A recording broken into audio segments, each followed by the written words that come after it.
Hello everyone, সবাইকে স্বাগত জানাচ্ছি আমার ডেইলি ব্লগের আরেকটি নতুন পর্বে। আমি সুমাইয়া, আশা করছি সবাই ভালো আছো। যে যেখান থেকে ভিডিওটা দেখছো সবার জন্য অনেক ভালোবাসা রইল। গতকাল রাত্রি 10টা নাগাদ ভিডিওটা আবার স্টার্ট করেছি। ডিনারের পরে আম্মু বসে গিয়েছিল আদা রসুন ছিলতে, কারণ আমাকে এগুলো পেস্ট করে সে দিয়ে দিবে। আমি তো খুব একটা এক্সপার্ট নই কোনো কাজে, আর আম্মু মশলাটা করে দিলে রান্নাটা ওখানে কিন্তু অনেকটা আম্মুর হাতের মতোই টেস্ট লাগে। আর রাত্রে কালকে অনেক রাত পর্যন্ত আব্বু আর আমার হাজব্যান্ড বসে টিভিতে ম্যাচ দেখছিল। কালকে ইন্ডিয়ার খেলা চলছিল। আমার আর আম্মুর অবশ্য সেই সুযোগ হয়নি। আম্মু আদা রসুনগুলো ছিলে নিয়েছিল, আর কিছু ভুঁড়ি কাটার কাজ বাকি ছিল, মানে মাটন ভুঁড়িটা পুরোটাই বাকি ছিল, সেইটা কেটে নিয়ে আমি রাত্রে গুছিয়ে ফ্রিজে রেখে দিয়েছিলাম। আজকে সারা দিনে বাদবাকি সমস্ত কাজ কমপ্লিট করা, ঘরদোর গোছানো, এগুলো সেরে নেওয়া হয়েছে। আগামীকাল ভোর 6টায় আমি বেরিয়ে যাব এখান থেকে আমার রাজশাহীর বাসার উদ্দেশ্যে। তো আজকে ব্রেকফাস্টে একটু গোজামিলি ছিল, কিছুটা পান্তা ভাত, নুডলস আর কাঁঠাল পেকে গিয়েছিল, সেগুলো দিয়ে ব্রেকফাস্ট সেরে নিয়ে দুপুরের জন্য রান্নাবান্না করা হয়েছে। আমাকে মাংস টাংস কী সব রান্না করে দিবে সেগুলো আম্মু করে নিয়েছে।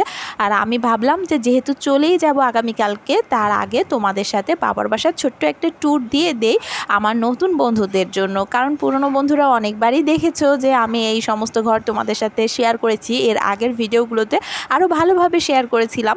অবশ্য তখন ভিডিও আরও খারাপ ছিল, মানে এখনও তেমন কিছুই পারি না, তখন ক্যামেরা ধরা ভিডিও করা আরও খারাপ ছিল, থাম্বনেইল বানাতে পারতাম না, এর অনেক কিছুই কিন্তু আমি এখানে এসে আমার বিভিন্ন বন্ধুদের কাছ থেকে শিখেছি। আসলে পৃথিবী জুড়ে যে কত ভালো মানুষ আছে সেটা কিন্তু ইউটিউবে না আসলে বোঝা যায় না। হ্যাঁ, এখানে খারাপ মানুষও আছে, তবে ভালো মানুষের সংখ্যাটা অনেক বেশি। আমি অনেক কাজ কিন্তু বন্ধুদের কাছ থেকেই শিখেছি, যে তোমার থাম্বনেইলটা বড় করো, ঠিক করো। কিন্তু দুঃখের বিষয় কি জানো, যে যারা আমাকে কাজ শিখিয়েছে না, তারা অনেকেই আপসেট হয়ে ইউটিউবটা ছেড়ে দিয়েছে। তো কেউ প্লিজ ইউটিউব ছেড়ে চলে যেও না। এটা আমার ঘর, তো একটু দেখালাম, কারণ আবু ভেতরে বসে কোরআন পড়ছে। আমার যেটা মানে ঘর এই বাসায়, সেটাতে ম্যাক্সিমাম সময় আবু নামাজ কোরআন পড়ে সময়টা কাটায়।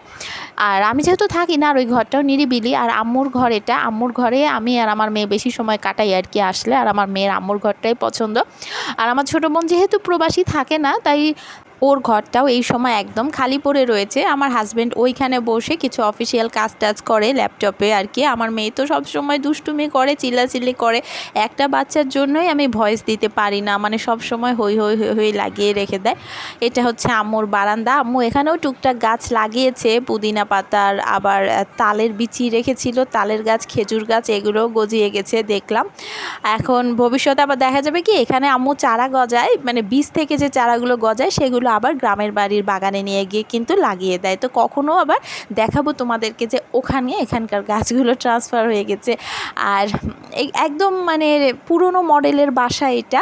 দোতলাতে আমরা থাকি, আর বাসার এই দোতলার ফ্লোরটা না অনেকটাই ঠান্ডা, থাকতে কিন্তু ভালোই লাগে। বাইরে থেকে এসে বাসায় ঢুকলে বোঝাই যায় না যে বাইরে অতটা টেম্পারেচার, অনেক ঠান্ডা। যেহেতু একদম ওল্ড মডেলের বাসা, বুঝতেই পারছো, টাইলস কিছুই করা নেই, অনেক আগের মানে মডেল আর কি। আর দুপুরের মেনুটা শেয়ার করলাম, মাছের ডিম ছিল, আমার মেয়ের তো ভীষণ পছন্দ। আমাদের জন্য আজকে মাছ রান্না করা হয়েছিল। আর যেহেতু এখন বাসায় প্রচুর কাঁঠাল বিচি, তাই প্রায় বেলাতেই হয়তো কাঁঠাল বিচি কিছু না কিছুতে থাকছে। তো কাঁঠাল বিচির ভর্তাটাই আম্মু বেশি করে, এটা তাড়াতাড়ি হয়ে যায়। আম্মুর আর আমার তো খুব পছন্দ, তবে আব্বু আর হাজব্যান্ড খুব একটা খেতে চায় না। আমার মনে হয় ছেলেরা কাঁঠাল বিচিটা একটু কমই পছন্দ করে। আমাদের তো ভালোই লাগে। ডাল অবশ্য গতকালকের ছিল, আজকে রান্না করতে নিষেধ করেছিলাম।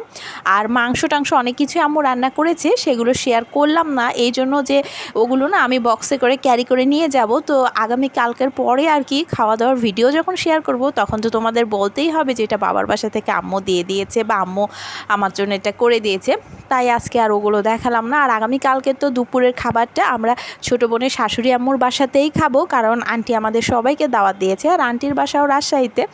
আমরা কালকে আন্টির জন্য কাঁঠাল টাঠাল নিয়ে যাব। তো দেখা যাবে কালকে আমি চলে গেলে বাসার অনেক কিছু মানে কমে যাবে, খাবারের জিনিসগুলো অনেক কিছু আমার সাথে চলে যাবে। আর আজকে আম্মুর কিচেন এটা, আম্মু এখন পাউরুটি বানাচ্ছে। তো দেখা যাক পাউরুটিটা কেমন হয় আমার মেয়ের জন্য। আম্মু এর আগে কোনো দিন করে নিজেরা খেয়েছে, আর সেই দিন থেকেই নিয়াত করে নিয়েছিলেন যে আমার মেয়ে আসলে উনি আবার এই জিনিসটা করে খাওয়াবেন। আগে থেকে আম্মু রান্নাবান্নার খুব শখ, সরকারি কর্মকর্তা হওয়া সত্ত্বেও আম্মু সবসময় রান্নাবান্না করতে পছন্দ করতো। আর ইদানিং তো বেকিংয়ের আইটেমগুলো আরও ভালোভাবে শিখতে পারছে, ইউটিউব দেখে হোক বা যেভাবেই হোক। আম্মু অনেকটা ইমপ্রুভ করে ফেলেছে বেকিং সাইডটাতে। এখন অবশ্য আম্মু অবসরপ্রাপ্ত। আর আমাদের বইয়ের আলমারিটাও শেয়ার করছি। আমি এর আগে সমস্ত কিছুই ভালোভাবে শেয়ার করেছিলাম একটু ডিটেইলে বেশি সময় নিয়ে, এবারকার একটু শর্টকাটে করলাম, কারণ পুরনো বন্ধুরা যারা তাদের তো বিরক্ত লাগবে বারবার এক জিনিস দেখাতে গেলে। আর আগে ওই যে বললাম ভিডিওটা ভালো পারতাম না, তবু দেখানোর চেষ্টা করেছিলাম আর কি।